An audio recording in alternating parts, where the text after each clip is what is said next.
ओम श्री विष्णु नमः। नमस्कार दोस्तों, आप सभी को स्वागत है हमारे यूट्यूब चैनल पावरफुल हिंदू धर्म में।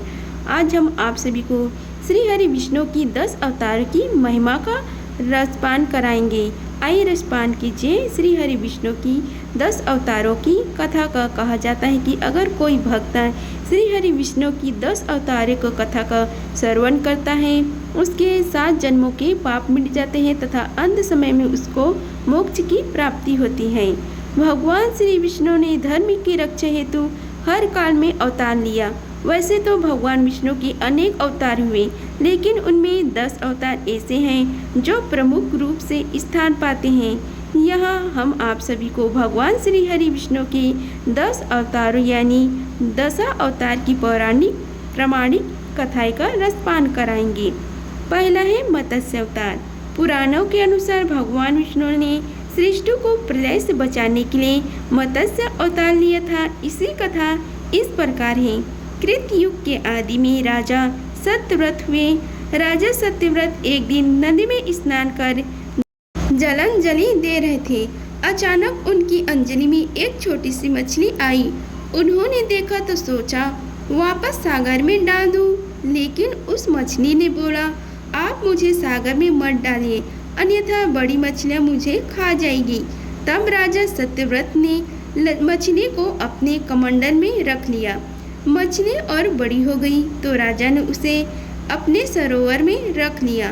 तब देखते ही देखती मछली और बड़ी हो गई। राजा के समझ आ गया कि यह कोई साधारण जीव नहीं है। राजा ने मछली से वास्तविक स्वरूप में आने की प्रार्थना की। राजा की प्रार्थना सुन साक्षात 4 भुजाधारी श्री हरि भगवान विष्णु प्रकट हो गए और उन्होंने कहा कि ये मेरा मत्स्य अवतार है। भगवान ने सत्यव्रत से कहा कि हे राजा सुनो, राजा सत्यव्रत, आज से 7 दिन बाद प्रलय होगी। तब मेरी प्रेरणा से एक विशाल नाव तुम्हारे पास आएगी। तुम सप्त ऋषियों, औषधियों, जीवों वह प्राणियों के सूक्ष्म शरीर को लेकर उसमें बैठ जाना। जब तुम्हारी नाव डगमगाने लगेगी तब मैं मत्स्य के रूप में तुम्हारे पास आऊँगा। उस समय तुम वासुकी नाग के द्वारा उस नाव को मेरी सींग से बांध देना। उस समय प्रश्न पूछने पर मैं तुम्हें उत्तर दूंगा, जिससे मेरी महिमा जो पर ब्रह्म नाम से विख्यात है तुम्हारे हृदय में प्रकट हो जाएगी। तब समय आने पर मत्स्य रूपधारी भगवान श्री विष्णु ने राजा सत्यव्रत को तत्व ज्ञान का उपदेश दिया, जो मत्स्य पुराण नाम से प्रसिद्ध है। आगे अवतार लिया श्री हरि विष्णु भगवान ने कूर्म अवतार का। धर्म ग्रंथों के अनुसार भगवान श्री विष्णु ने कूर्म का अवतार लेकर समुद्र मंथन में सहायता की थी। भगवान विष्णु के कूर्म अवतार को कच्छप अवतार भी कहते हैं। इसकी कथा इस प्रकार ही। एक बार महर्षि दुर्वासा ने देवताओं के राजा इंद्र को श्राप देकर श्रीहीन कर दिया था। इंद्र जब भगवान विष्णु के पास गए तो उन्होंने समुद्र मंथन करने के लिए कहा। तब इंद्र भगवान विष्णु के कहे अनुसार दैत्यों व देवताओं के साथ मिलकर समुद्र मंथन करने के लिए तैयार हो गए। समुद्र मंथन करने के लिए मंदरांचल पर्वत को मथनी एवं नागराज वासुकी को नेति बनाया गया। देवताओं और दैत्यों ने अपना मतभेद भुलाकर मंदरांचल को उखाड़ा और उसे समुद्र की ओर ले चले, लेकिन वे उसे अधिक दूर तक नहीं ले जा सके। तब भगवान विष्णु ने मंदरांचल को समुद्र तट पर रख दिया। देवता और दैत्य ने मंदरांचल को समुद्र में डालकर नंगराज वासुकी को नेति बनाया, किंतु मंदरांचल के नीचे कोई आधार नहीं होने के कारण वह समुद्र में डूबने लगा। यह देखकर भगवान श्री विष्णु विशाल कूर्म कच्छप का रूप धारण कर समुद्र में मंदरांचल के आधार पर बन गए। भगवान कूर्म की विशाल पीठ पर मंदरांचल तेजी से घूमने लगा और इस प्रकार समुद्र मंथन संपन्न हुआ। श्री हरि भगवान की तीसरे अवतार है वाराह अवतार। धर्म ग्रंथ के अनुसार भगवान विष्णु ने दूसरे अवतार वाराह रूप में लिया था। वाराह अवतार से जुड़ी कथा इस प्रकार है। पुरातन समय में दैत्य हिरण्याक्ष ने जब पृथ्वी को ले जाकर समुद्र में छिपा दिया, तब ब्रह्मा की नाक से भगवान विष्णु वाराह रूप में प्रकट हुए। भगवान विष्णु के इस रूप को देखकर सभी देवताओं व ऋषि मुनियों ने उनकी स्तुति की। सबके आग्रह पर भगवान वाराह ने पृथ्वी को ढूंढना प्रारंभ किया। अपनी थूथनी की सहायता से उन्होंने पृथ्वी का पता लगा लिया और समुद्र के अंदर जाकर अपने दांतों पर रखकर वे पृथ्वी को बाहर ले आई। जब हिरण्याक्ष दैत्य ने यह देखा तो उसने भगवान विष्णु के वाराह रूप को युद्ध के लिए ललकारा। दोनों में भीषण युद्ध हुआ।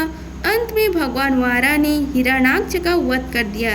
इसके बाद भगवान वाराह ने अपने खुरों से जल को स्तंभित कर उस पर पृथ्वी को स्थापित कर दिया। श्री हरि भगवान की चौथा रूप है भगवान नरसिंह। भगवान विष्णु ने नरसिंह अवतार लेकर दैत्यों के राजा हिरण्यकशिपु का वध किया था। इस अवतार की कथा इस प्रकार है। धर्म ग्रंथ के अनुसार दैत्यों का राजा हिरण्यकशिपु स्वयं को भगवान से भी अधिक बलवान मानता था। उसे मनुष्य, देवता, पशु, पक्षी न दिन में न रात में न धरती पर न आकाश में न अस्त्र से न शस्त्र से मारने का वरदान प्राप्त था। उसके राज में जो भी भगवान विष्णु की पूजा करता था उसको दंड दिया जाता था। उसके पुत्र का नाम प्रहलाद था। प्रहलाद बचपन से ही श्री हरि विष्णु का परम भक्त था। यह बात जब हिरण्यकशिपु का पता चली तो वह बहुत क्रोधित हुआ और प्रहलाद को समझाने का प्रयास किया, लेकिन फिर भी जब प्रहलाद नहीं माना तो हिरण्यकशिपु ने उन्हें मृत्युदंड दे दिया। हर बार भगवान विष्णु के चमत्कार से वह बच गया। हिरण्यकशिपु की बहन होलिका, जिसे अग्नि से न जलाने का वरदान प्राप्त था, वह प्रहलाद को लेकर धधकती हुई अग्नि में बैठ गई। तब भी भगवान विष्णु की कृपा से प्रहलाद बच गई और होलिका जल गई।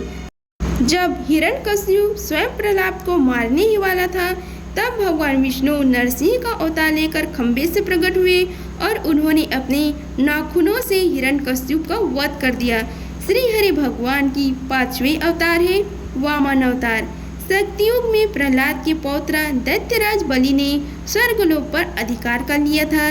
सभी देवता इस विपत्ति से बचने के लिए भगवान विष्णु के पास गए।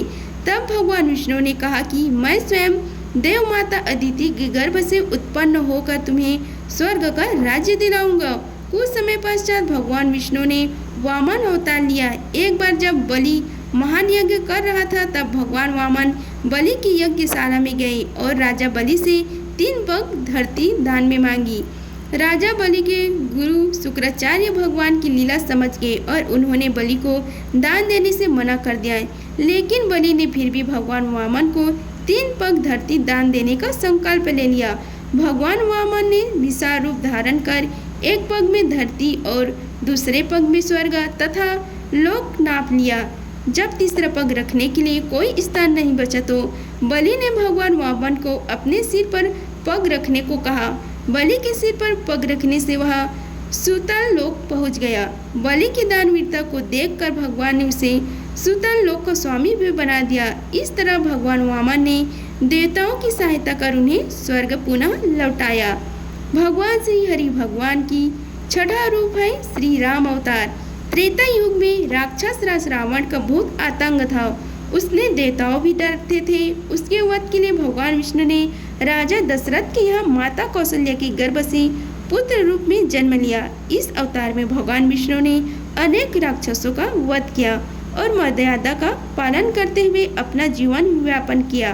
पिता के कहने पर वनवास गए। वनवास भोगते समय राक्षस राज रावण ने उनकी पत्नी सीता माता का हरण कर ले गए। सीता की खोज में भगवान लंका पहुँचे। वहाँ भगवान श्री राम और रावण का घोर युद्ध हुआ जिसमें रावण मारा गया। इस प्रकार भगवान विष्णु ने राम अवतार लेकर देवताओं को भयमुक्त किया। अगला अवतार लिया श्री हरि विष्णु ने श्री कृष्ण का अवतार। द्वापर युग में भगवान विष्णु ने श्री कृष्ण अवतार लेकर अधर्मियों को नाश किया। भगवान श्री कृष्ण का जन्म कारागार पर हुआ था। इनके पिता का नाम वासुदेव और माता का नाम देवकी था। भगवान श्री कृष्ण ने इस अवतार में अनेक चमत्कार किए और दुष्टों का सर्वनाश भी किया। कंस का वध भी भगवान श्री कृष्ण ही किया था। महाभारत की युद्ध में अर्जुन के सारथी बने और दुनिया को गीता का ज्ञान दिया। धर्मराज युधिष्ठिर को राजा बनाकर धर्म की स्थापना की। भगवान विष्णु का यह अवतार सभी अवतारों में सबसे श्रेष्ठ माना जाता है। भगवान श्री हरि विष्णु का 8वां रूप है परशुराम अवतार। हिंदू धर्म में ग्रंथों के अनुसार परशुराम भगवान विष्णु के प्रमुख अवतारों में से एक थे।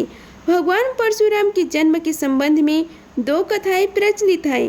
हरिवंश पुराण के अनुसार उन्हीं में से एक कथा इस प्रकार है। प्राचीन समय में महिष्मती नगर पर शक्तिशाली हयसवंशी क्षत्रिय कार्तिवीर अर्जुन सहस्त्रबाहु का शासन था। वह बहुत अभिमानी था और अत्याचारी भी था। एक बार अग्निदेव ने उससे भोजन कराने का आग्रह किया। तब सहस्त्रबाहु ने घमंड में आकर कहा कि आप जहाँ से चाहे भोजन प्राप्त कर सकते हैं, सभी और मेरा ही राज है। तब अग्निदेव ने वनों को जलाना शुरू किया। एक वन में ऋषि अपर तपस्या कर रहे थे। अग्नि ने उनके आश्रम को भी जला डाला। इससे क्रोधित होकर ऋषि ने सहस्त्रबाहु को श्राप दिया कि भगवान विष्णु का परशुराम के रूप में जन्म लेंगे और न सिर्फ सहस्त्रबाहु का नहीं बल्कि समस्त क्षत्रियों का सर्वनाश करेंगे। इस प्रकार भगवान विष्णु ने भार्गव कुल में महर्षि जमदग्नि के 5वें पुत्र के रूप में जन्म लिया। श्री हरि भगवान की 9वें अवतार है बुद्ध अवतार। धर्म ग्रंथों के अनुसार श्री हरि भगवान विष्णु ने बौद्ध धर्म के प्रवर्तक गौतम बुद्ध भी भगवान विष्णु के अवतार थे, परंतु पुराणों में वर्णित भगवान बुद्ध देव का जन्म गया के समीप किकट में हुआ बताया गया है कि और उनके पिता का नाम अजन बताया गया। यह प्रसंग पुराण वर्णित बुद्ध अवतार का ही है। एक समय दैत्यों की शक्ति बहुत बढ़ गई। देवता भी उनके भय से भागने लगे। राज्य की कामना से दैत्यों ने देवराज इंद्र से पूछा कि हमारा साम्राज्य स्थित रहे, इसका उपाय क्या है। तब इंद्र ने शुद्ध भाव से बताया कि सुस्थिर शासन के लिए यज्ञ एवं वेद विहित आचरण आवश्यक है। दैत्य वैदिक आचरण एवं महायज्ञ करने लगे, जिससे उनकी शक्ति और बढ़ने लगी। तब सभी देवता भगवान विष्णु के पास गए। तब भगवान विष्णु ने देवताओं के हित के लिए बुद्ध का रूप धारण किया। उनके हाथ में मर्जनी थी और वे मार्ग को बहुरारते हुए चलते थे। इस प्रकार भगवान बुद्ध दैत्यों के पास पहुँचे और उन्हें उपदेश दिया कि यज्ञ करना पाप है। यज्ञ से जीव हिंसा होती है। यज्ञ की अग्नि से कितने ही प्राणी भस्म हो जाते हैं। भगवान बुद्ध के उपदेश से दैत्य प्रभावित हुए। उन्होंने यज्ञ व वैदिक आचरण करना छोड़ दिया। इसके कारण उसकी शक्ति कम हो गई और देवताओं ने उन पर हमला कर अपना राज्य पुनः प्राप्त कर लिया। श्री हरि विष्णु की 10वीं अवतार है कल्कि अवतार। धर्म ग्रंथ के अनुसार भगवान विष्णु कलयुग में कल्कि रूप में अवतार लेंगे। कल्कि अवतार कलयुग व सतयुग के संध्या काल में होगा। यह अवतार 64 कलाओं से युक्त होगा।